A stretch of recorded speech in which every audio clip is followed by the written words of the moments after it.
में रखी है, अनुभूति के आधार पर रखी है। मन की दृढ़ता की बात उन्होंने की है। कोरोना प्रतिकार के अपने प्रयासों की गति बढ़ाने की, उन प्रयासों को वैज्ञानिकता के आधार पर स्थापित करने की, सामूहिकता से काम करने की, एकता की, उसी प्रकार सत्य को पहचानते हुए, स्वीकारते हुए उसके आधार पर काम करने की बात कही है। अपने आप को ठीक रखना और समाज की सेवा करना, चिंता करना, इसका आग्रह उन्होंने किया है। वही बातें मुझे भी बतानी है, मैं अपनी भाषा में बताऊंगा, क्योंकि वो अनुभूत बातें हैं। मुख्य बात मन की है। पहली, मन अगर हमारा थक गया, हार गया, तो हम तो जैसे किसी सांप के सामने चूहा एकदम निष्क्रिय होकर, कुछ भी न करते हुए लूला होकर बैठ जाता है, कुछ करता ही नहीं अपने बचाव के लिए। ऐसी समस्या के सामने हमारी स्थिति हो जाएगी। ऐसी हमको होनी नहीं देनी है और ऐसी हमारी स्थिति नहीं है। हम कर रहे हैं, सारे चित्र को देखते हैं तो जितना दुख है उतनी ही आशा है। ऐसे परिस्थिति में समाज की कुछ विकृतियां बाहर आती है, बात सही है, लेकिन जितनी विकृति बाहर आ रही उससे अधिक सत्कृति बाहर आ रही। बहुत से लोग सब प्रकार के, सब आर्थिक स्तरों से, समाज पर यह संकट है, सब पर संकट है, इसका भान रखकर स्वयं की भी चिंता कर रहे हैं और उनसे जितनी बनती है उतनी समाज की भी चिंता करती है। ऐसे उदाहरण बहुत हो रहे हैं कि अपनी चिंता किए बिना दूसरों की चिंता, दाई नीड इज ग्रेटर, इस प्रकार की वृत्ति का दर्शन समाज कर रहा है। इसको हमने ध्यान में रखना चाहिए। निराशा की परिस्थिति नहीं है, लड़ने की परिस्थिति है, कठिन परिस्थिति है, लेकिन परिस्थिति तो अपने मन के प्रतिभाव पर निर्भर करती है। क्या ये निराशा, ये रोज 10-5 लोगों के, अपरिचित लोगों के जाने के समाचार का सुनना, मीडिया के माध्यम से परिस्थिति बड़ी विकराल है उसका घोष निरंतर सुनना, ये हमारे मन को उदास बनाएगा, कटु बनाएगा? ऐसा नहीं होता। ऐसा होने से विनाश ही होता है। ऐसा अभी तक हुआ नहीं है मानवता के इतिहास में, इसलिए ऐसी सब प्रकार की बाधाओं को लांघकर मानवता आगे बढ़ी है, अब भी बढ़ेगी। संघ के संस्थापक डॉक्टर हेडगेवार, उनकी किशोरावस्था में उनके माता पिता दोनों, ऐसी ही महामारी चल रही थी नागपुर में, प्लेग की। उसमें स्वयं की चिंता किए बिना समाज के लिए काम करते थे। उस समय तो दवाइयां भी नहीं थी। अगर समाज की चिंता करेंगे तो निश्चित रूप से हम पर भी गाज गिरेगी, यह मानकर चलना पड़ता था। ऐसे समय में प्लेग के रोगियों की सेवा करते करते एक ही दिन में दोनों चले गए। डॉक्टर हेडगेवार किशोर आयु के थे, उस समय डॉक्टर नहीं बने थे, केशव कहे जाते थे। उस संवेदनक्षम आयु में उनके मन पर परिणाम क्या हुआ? क्या उनका जीवन आगे कटुता से भर गया, क्रोध से भर गया, निराश हो गए? ऐसा नहीं हुआ। इस वियोग के, दुख के विष को पचाकर उन्होंने उसमें से संपूर्ण समाज के प्रति निरपेक्ष आत्मीयता का स्वभाव बनाया। जिनका जिनका उनके साथ संबंध आया है, विचारधारा से उनके हो न हो, लेकिन वो एक बात बता कहते हैं कि डॉक्टर हेडगेवार यानी स्नेह प्रेम, ऐसा उनका स्वभाव बना। जब विपत्ति आती है तो हमारी प्रवृत्ति क्या होती है? हम जानते हैं, हम भारत के लोग हैं, हम जानते हैं कि ये जीवन जरा मरण का चक्र चलते रहता है।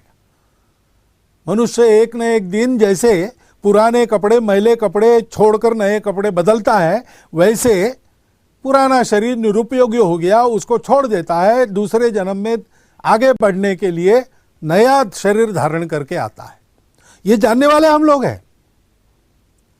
हमको ये बातें डरा नहीं सकती, निष्क्रिय निराश नहीं बना सकती। ब्रिटेन के पंतप्रधान बने चर्चिल, उसके बाद उनके कार्यालय में उनके टेबल पर एक वाक्य लिखा रहता था। वो वाक्य क्या था? Please understand that there is no pessimism in this office. We are not interested in the possibilities of defeat, they do not exist. हम हार की चर्चा में बिल्कुल रस नहीं रखते, क्योंकि हमारी हार नहीं होने वाली है, हमको जीतना है। संपूर्ण राष्ट्र को अपने उत्साह से, अपने वक्तृत्व से, अपने करने से चर्चिल ने इस मनस्थिति पर खड़ा किया कि चाहे जो हो, हम हारेंगे नहीं, हम शरण नहीं जाएंगे, हम जीतेंगे। और वो जीते, विपरीत परिस्थिति में जीते। उस समय का डाटा अगर फीड करते कंप्यूटर में, तो कंप्यूटर कहता कि इंग्लैंड बेचिराग हो जाएगा। लेकिन लगातार महीना भर दिन रात बम के रेड़ों को झेलकर ब्रिटेन की जनता ने अपने देश को केवल टिकाया नहीं, तो उस शत्रु को पूर्ण परास्त किया। ये क्यों हुआ? क्योंकि ये प्रवृत्ति ही ऐसी थी। सामने जो संकट है, जो दुख है, जो अंधकार है, उसको देखकर वो निराश नहीं हुए, उन्होंने उसको एक चुनौती मान लिया। हमको भी ऐसा संकल्प करके इस चुनौती से लड़ना है और संपूर्ण विजय इस पर पाएंगे, तब तक सतत प्रयास करते रहना है। संकल्प की दृढ़ता का जैसे महत्व है, वैसे प्रयास के सातत्य का महत्व है। पहली लहर आने के बाद हम सब लोग जरा गफलत में आ गए। क्या जनता, क्या शासन, क्या प्रशासन मालूम था? डॉक्टर लोग इशारा दे रहे थे, फिर भी थोड़े गफलत में आ गए, इसलिए संकट खड़ा हुआ। अब आगे तीसरे लहर की चर्चा कर रहे हैं, तो डरना है क्या उस चर्चा के कारण? डरना नहीं है। अगर वो आती है तो जैसे चट्टान पर टकराकर सागर की लहर चूर चूर होकर वापस लौटती है, वैसे उस आपत्ति को लौटना पड़े, ऐसी तैयारी हमको करनी है। ये प्रवृत्ति चाहिए, उसकी आवश्यकता है, और उस दृढ़ता के साथ सतत प्रयास हमको करने हैं। समुद्र मंथन के समय कितने ही रत्न निकले,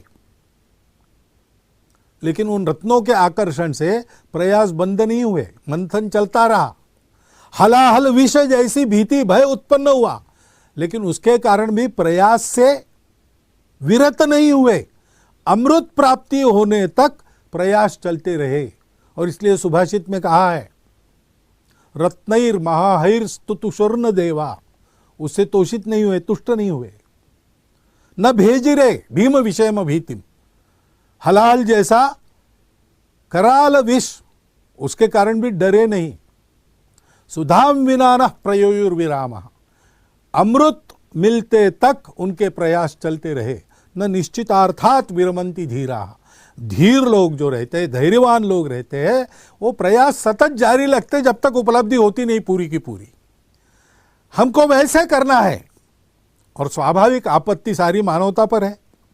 भारत को अपना उदाहरण रखना है, पूरे भारत को एक समूह के नाते सारे भेद भूलकर दोष गुणों की चर्चा अभी उसको विराम देकर, उसके लिए बाद में समय मिलेगा। अभी तो हमको सबको एक टीम के नाते काम करना है, मिलकर काम करना है। गति बढ़ाने की बात श्रीमान अजीम प्रेम जी ने की, स्पीड चाहिए। वो स्पीड कैसे तैयार होगा? सब लोग परस्पर एक टीम बनकर काम करेंगे। अभी पिछले बार पूना शहर में और इस बार भी उस शहर के उद्योजक, बड़े व्यापारी, प्रशासन के लोग, डॉक्टर लोग, अस्पतालों के कर्मचारी, जनता के संगठनों के प्रतिनिधि, सब ने मिलकर एक समूह बनाया पीपीसीआर नाम का, और बहुत अच्छी तरह से अत्यंत कठिन परिस्थिति का सामना करके उसमें से वो निकल आए। सर्वदूर ऐसा सामूहिक प्रयास चलना चाहिए। देर से जागे तो कोई बात नहीं, सामूहिकता के बल पर अपनी गति बढ़ाकर हम ये जो सारा अंतर पड़ा है, बैकलॉग है, उसको भर के आगे निकल सकते हैं। निकलना चाहिए। कैसे करना? पहले तो अपने आप को ठीक रखना, और ठीक रखने के लिए पहली बात है संकल्प की दृढ़ता, प्रयास का सातत्य, धैर्य।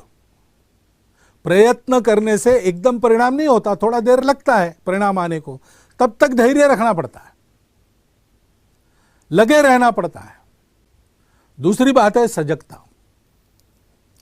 हम सजग रहे तो बहुत अच्छा बचाव सजगता के कारण ही हो सकता है।